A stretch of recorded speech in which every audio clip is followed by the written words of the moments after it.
They do the same thing to Nigerians. Yeah. Yeah. The Nigerians are looked at as the educated As group. the educated group from because Africa, it's yeah. the wealthy, Yeah. the people who made money off that oil money. You know what I'm saying? But they still made money off of exploiting black people. And they said, obviously, that doesn't mean that Nigerians are smarter or anyone from any Asian country is smart.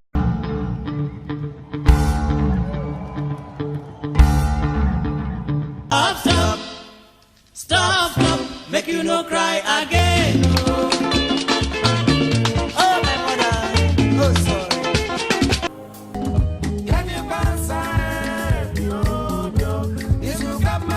They do the same thing to Nigerians. Yeah. Yeah. The Nigerians are looked at as the educated As group. the educated group from because Africa, it's yeah. the wealthy, the people who made money off that oil money.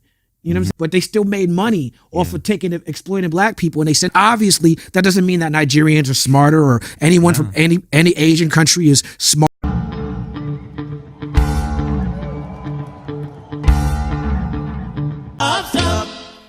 Stop, make you no cry again. Oh, my mother, oh, sorry.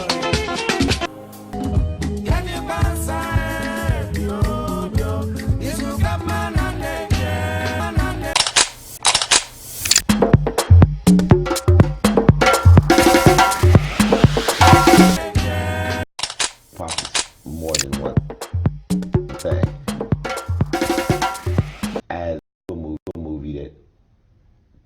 movie that I want to do a movie that documents hip hop or rap, because hip hop is more than one thing, as an art form, because I believe it's an American art form. I believe it deserves respect. I believe it's difficult to do. Not anybody can do it, and I don't think it's being looked at like that. And I said, if nobody does this film, something that really is so important to me can be looked at as something that's simple or not worthy of art. And it is an art form. It's great American music. It came right out of the streets of the United States.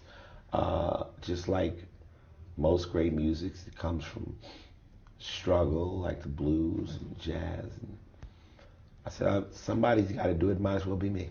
It was a youth movement, you know, that it was just so cool, and when it hit, you had to be a part of it. All of a sudden your hat went sideways, and you know, kids were popping and dancing in the streets, and you know, the DJ became a prominent figure all of a sudden. And now it's mainstream. Now the weatherman raps. Now it's in any given commercial, and they'll use it, but respect it, that's another thing. And I want them to respect it. This is my fifth novel. I've done a number of novels, and some of them have a music setting before. The character who gets murdered in the beginning of the book is kind of based on me. Veteran hip-hop guy writing these books on history. I mean, there's a character in there who's a Walter Gibbs, who's very inspired somewhat by Steve Stout, the marketing guy. There's a character in there who's kind of Russell Simmons is actually in the book, but there's also kind of characters who are sort of Russell Simmons-esque. So, as much as possible, the action of the book takes place in the worlds in which hip hop exists. Whether by some nefarious conspiracy or just by natural evolution, the relationship of what hip hop culture started as, which was kind of a folk art form, with dance, parties in the street, art obviously, became very much a commercially driven engine that's now become an engine for commerce.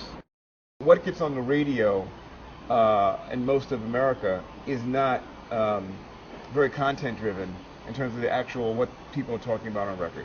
It's more an inducement to dance, or an inducement to dance then leading to inducement to buy a particular brand of alcohol or clothing or car.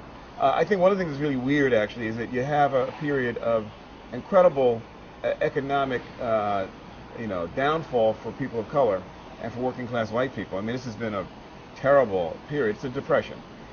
But over and over again, the artists making the records are acting like it's the 90s again and cash is flowing.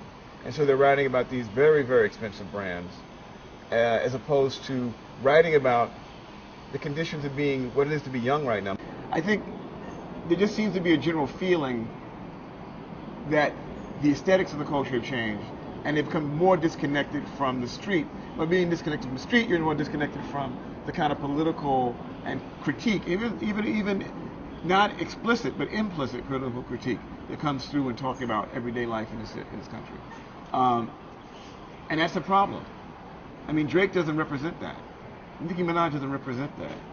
Lil Wayne doesn't represent that. So hip hop will always be here. It's not disappearing.